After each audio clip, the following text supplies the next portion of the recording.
นู่นน่ะอย่างนู่นจังๆนะสิริแค่ตอนนี้เสด็จเป้าอย่าหนึ่งจูเทียเนี่ยหนึ่งจุงกับตู้หัวเพชรสลัดตุนชายหัวแม่ครูนั่งกับตลอดชีวิตว่าจีวังกันนู่นนั่งกันเทียต้องกับตู้จริงกันก็อย่าเล่าอีลูหนึ่งกิจวิจัยนี่เป็นมังหายก็อย่าเอาตุนแต่นอกแค่ตอนนี้เสด็จต้านทออันนี้ตัวแค่นี้เสด็จเป้านะนู่นน่ะก็รู้ตรงกับป้องเราเสาตรงนู่นน่ะละมูอย่านู่นน่ะเป็นอยู่ว่าช่องตาเลยแต่สิอย่ารู้ตรงหมอนน่ะซื้อTxhob lu shi Khou Txhob lu trái nó giờ cao kết cho cú có vua nhỏ đời cú isha xua tay kỳ thao cú khi lu có cú lùm bè hùa nâng chủ thọ rong xia nô nọ cú tụ tua sợ tàu chùa nâng sọ thế này bao chồng cái tuần sai là cú tụ nhà là uốn ở trên nâng gà là nè trồng phong trồng dư trồng nâng trồng trà trồng thân trồng rê tên mi tu mình nhỏ sợ đời lâu này lâu xưa hở mua nung gì gì à tua còng tu mình nhỏ trồng nung nọ Txhob lu shi Khou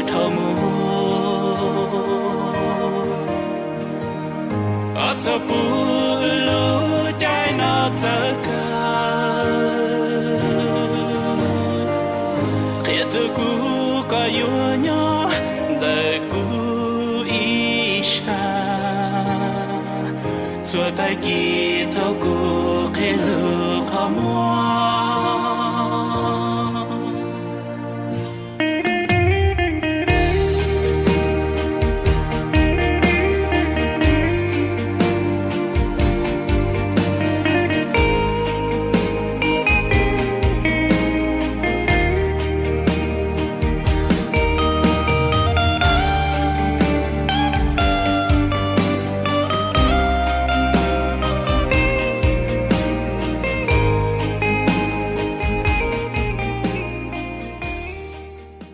Thank you, everybody, for being here today. It's a pleasure. It's been if some of you guys have known us for a really long time, and we've always joked that it's been a long time coming. Because for me and Khou, we've met each other and been in a relationship for 15 years before we got married. Cũng thế cũng chỉ nên nói nhau là nó cũng thọ ôn ấy trâu này chẳng hiểu tôi này tuần thay là đâu cũng một trăm hột là chỉ nữa thế tôi chỉ bảo tôi nên để chỉ cũng để cũng chỉ cũng lưu ý chơi khó cũng sai hay đâu này chỉ cũng sai cái này bảo hay thế này tuần thay nó nung mù khó từ là cũng in cho nung mù nung sao ô lá chỉ là cũng lúc cho nung mù có ô cả to cái có chính nó nung mù này cho thế cho muốn nhiều sẽ ấy chính nó nung mù cũng nhiều bát chân thế cũng nhiều bán cá nung mù thôi khỏi mù cái nung mù cho khỏi nung sao mù cho ấy chỉ cũng tháo này cho này chẳng hiểu tôi này tuần thay là cũng chỉ thế chỉ tận tên là chỉ cũng tháo cho cũng này thế cũng chỉ ô cho cũng này thế cũng chỉ này chỉ hiểu tôi cũng lo này tụi thế này chỉ hiểu tôi cũng lo Hmong thế trong cái này hiểu cũng lo trong cái này hiểu cũng lo này bình xã thì này chúng tí của tung đi gì nó một gì này tung đi này thì nó cũng tại này sau nhớ sẽ này bắt sơ tôi cũng muốn tôi nhá trong này gì cũng thấu này cho. First of all, thank you so much, everyone. Like each and every one of you made today happen. And I'm not saying just the guests that came in, you guys made it happen too, because without you, we wouldn't have a ceremony and a reception. And there would be no one to help us eat lunch. So thank you for coming. Additionally, I want to thank all the sisters, the brothers, the sister-in-laws, the brother-in-laws. You guys made this event happen, and I mean, Phet and I were probably the brain behind everything, but you guys made it happen because you put the work into it. So without you, there would be no today. And I want to thank all my friends who showed up from every part of my life and every different time in my life, from high school to middle school to college to work, my professional life. Thank you so much for being here. I really, really appreciate it. Pat and I really appreciate it. Chỉ ta nên đợi cô thấu cho đâu, cô nè thế cô chỉ nên sợ, vì muốn nè cô thế thì do ít tu nên và trong linh nó em phải là thế thì và sai tao cô. Thế mà trước sinh cha mà do tới chỉ muốn nè cái chơi, tới chỉ muốn cô thế rồi. Bây giờ mình nói chơi, bây giờ chỉ bảo hay luôn. Bây giờ mong chơi bây giờ cho hay, để bây lúc này thì是嘛，这个没有钱了，我真要那顿菜，我lúc này chấp了，因此到那鸟每一次，但是嘛，有一顿菜放在，有知道没稳定。因แต่bây giờ nhóm lo tê chạy chơi của tôi chỉ bỏ này cũng muốn gì để chạy của chỉ bỏ này,แต่chỉ mà bây giờ mình gặp tên nó chạy, nên này của thầu tư lo hồ sơ đông số chạy của tôi cho.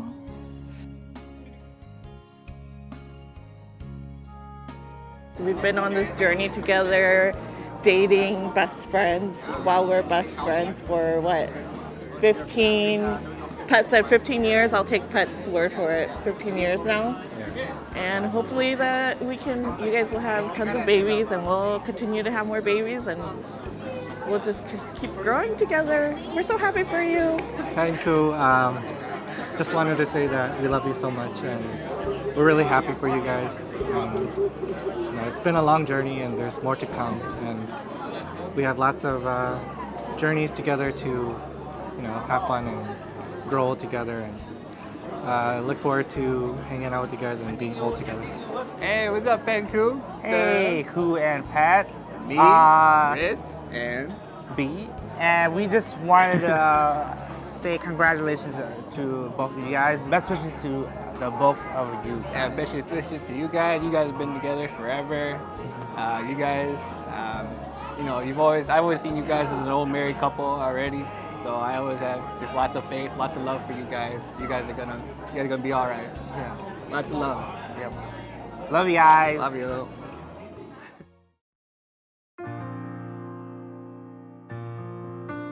Tôi sẽ rong luôn năng có rong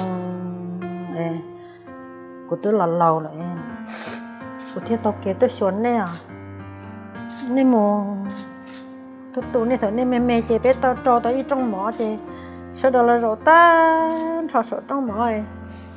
ô tôi chỉ cá là sau đó nhìn nó chua chi mà rồi cá nên lo ta nên nhiều mà ôn nhiều luôn năng ta ấy cho nó chị cho các chị ướt rồi tôi ít luôn các cá là nó là ướt nó chỉ cá đi lửa nó ít luôn chân tròn nè thì sao luôn năng tới nên mẹ cá chỉ cá là sau đó nhìn nó chua chi chân tròn nè nên hôm nay luôn năng chị nên tôi xem hôm nay luôn năng có rong này xí luôn em cứ tôi nói là lò và xí tôi nói là tôi nói đây nọ mà cái này yêu tao này chúng ta chỉ tao này à này giờ hôm nay luôn năng chị thế là chị cái này cứ ấy mất tao này nếu cho luôn năng tao đây này luôn chị nếu này tao sẽ cứ nào mà cái này tôi trả tới trên America là chỉ cứ là tao đấy đó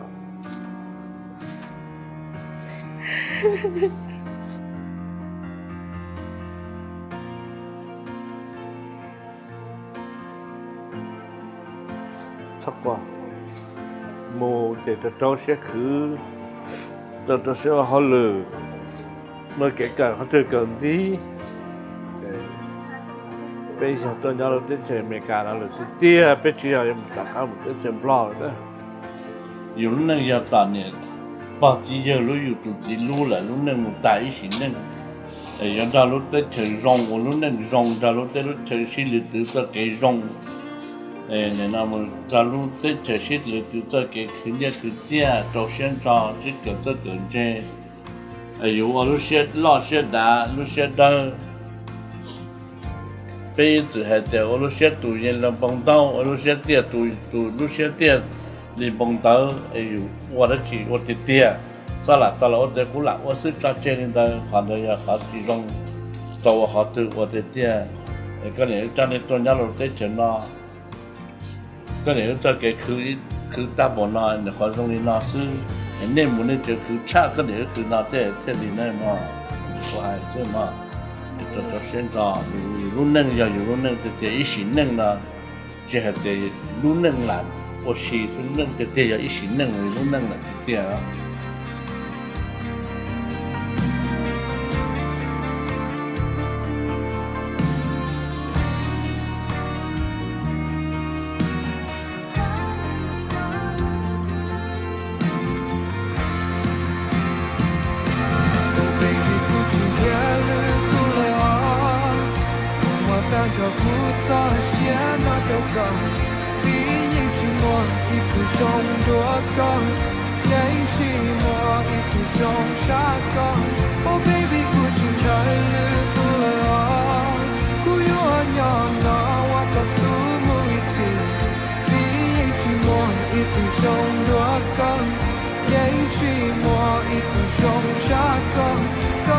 我摘